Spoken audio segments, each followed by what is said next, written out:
Hello guys, welcome back to my channel. আজকে দেখতে পাচ্ছেন আলু আমি খাসির মাংস দিয়ে ঝোল করব।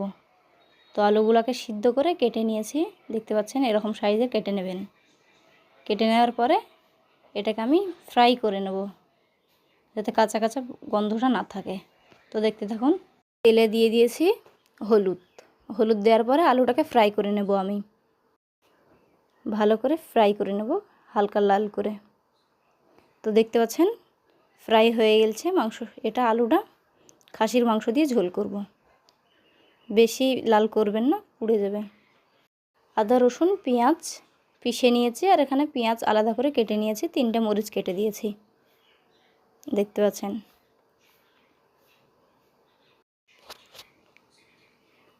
কেটে নেওয়ার পরে আমি প্যানে তেল দিয়ে দিয়েছি। প্যানে তেল দিয়ে এখানে এলাচ, লবঙ্গ, মেথি দানা আর তেজপাতা নিয়েছি, দিয়ে হালকা লাল করে নেব। লাল যখন হয়ে যাবে তখন আমি পেঁয়াজটা দিয়ে দিব এর উপরে। পেঁয়াজ দিয়ে নাড়তে থাকবো। এখানে লবণ দিয়ে দিচ্ছি, কারণ পেঁয়াজটা তাড়াতাড়ি গলে যাবে লবণটা দিলে। দেওয়ার পরে নেড়ে নেবো হালকা। কাশ্মীরি লঙ্কার গুঁড়ো দিয়ে দিচ্ছি যাতে কালারটা হয়। দেওয়ার পরে নেড়ে নেবো হালকা করে। আপনাদের কাছে না থাকলে নাও দিতে পারেন। পেঁয়াজটা হালকা লাল হয়ে যাবে, তারপরে মশলাটা দিয়ে দেবেন। মশলা দেওয়ার পরে হালকা করে নেড়ে দেবেন। মশলা ধোয়া পানিটাও দিয়ে দেবেন, যাতে মশলাটা পুড়ে না যায়। হলুদের গুঁড়ো, জিরের গুঁড়ো দিয়ে দিচ্ছি, ধনের গুঁড়ো দিয়ে দিচ্ছি, একসাথেই আমি দিয়ে দিলাম। দিয়ে দেওয়ার পরে নাড়তে থাকবে, যাতে লেগে না যায়, লাড়তে থাকবেন। লাড়ার পরে হালকা লাল কালার চলে আসবে, দেখতে পাচ্ছেন। ভালো করে লাড়বেন।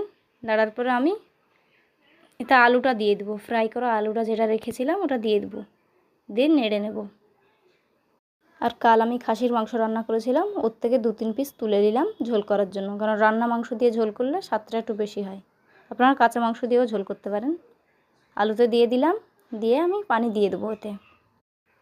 নেড়ে চেড়ে মশলাটা চারিদিকে লেগে থাকলে, পানি দেওয়া হয়ে গেছে আমার, পানি দিয়ে আমি ঢেকে দেব। পানি দিয়ে দিয়েছি, দেখতে পাচ্ছেন। পানি দেওয়ার পরে আমার ঝোলটা কমে এসছে, আমি তুলে নেব এবার। এরকম ঝোল হবে, তুলে নেবেন। তুলে নিয়ে দেখতে পাচ্ছেন আমার ফাইনালি জিরের গুঁড়ো দিয়ে দিলাম উপর দিয়ে ছিটিয়ে। তো এরকম হয়েছে। ফাইনালি ঝোলটা কমপ্লিট। লাইক, কমেন্ট, শেয়ার দিয়ে পাশে থাকবেন অবশ্যই।